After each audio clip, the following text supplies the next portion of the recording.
কখনো কি এমন হয় বাইরে থেকে সব ঠিকঠাক আছে কিন্তু ভেতরে একটা খালি খালি মনে হয়? কখনো নিজেকে অনেক সময় একা লাগে, হয়তো আশেপাশে অনেক মানুষজন আমাদের চারপাশে ঘিরে আছে, কিন্তু ভেতর থেকে একটা একা লাগে। বা রাতের বেলায় অনেক সময় আমরা গভীর একটা একাকিত্ব বোধ হয়, আমরা জানি না সেটা কোথার থেকে আসে। জানবো আমরা যে এই যে ইনার এম্পটিনেস, সেটা কোথা থেকে আসে? সেটা আসে আমাদেরই ইনার চাইল্ড থেকে। হ্যালো এভরিওয়ান, আমি Sumit. Welcome to my channel. এই ভিডিওতে আমরা জানবো ইনার চাইল্ড আসলে কি।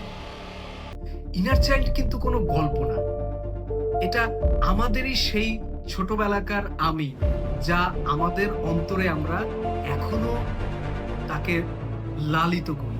আপনাদের প্রত্যেকের ভেতরে সেই ইনার চাইল্ড বিরাজ করে, বয়স যাই হয়ে যাক না কেন।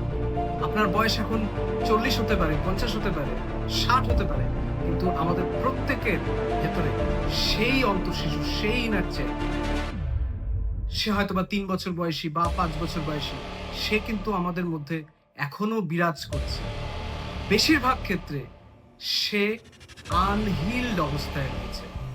সেই ছোটবেলাকার কোনো একটা ঘটনা, যাতে সে ভীষণ লজ্জা পেয়েছিল, কষ্ট পেয়েছিল, হার্ট হয়েছিল, অপমানিত বোধ করেছিল। কোনো সেটা physical abuse, emotional abuse, sexual abuse, যেটা তাকে ভীষণ নাড়িয়ে দিয়েছিল সেই সময়। সেই যন্ত্রণার অনুভূতি আমাদের ভেতরে আমরা এখনো ক্যারি করি। আমাদের জীবনের নানা রকমের অজানা ভয়, টেনশন, ডিপ্রেশন, সেপারেশন, নিজেকে একা লাগা, আন্ডার কনফিডেন্ট ভাবা, এই সমস্ত সমস্যা থেকে কিন্তু আমরা বেরিয়ে আসতে পারি। কিন্তু তার জন্য দরকার রুট কজ হিলিং। শুধুমাত্র মোটিভেশন, তাতে কিন্তু কাজ হবে না। আমরা মোটিভেশনাল ভিডিও অনেক দেখেছি, কিন্তু দরকার ইনার ওয়ার্ক।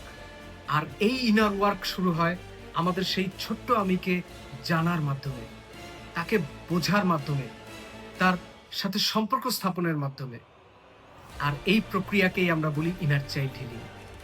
পরবর্তী ভিডিওতে আমরা জানবো কিভাবে আমরা আমাদের সেই ছোট্ট আমিকে হিল করতে পারি, কি করে আমাদের ইনার চাইল্ডকে হিল করতে পারি, যার প্রতিফলন আমাদের পুরো জীবনে আমরা ফিল করতে পারবো।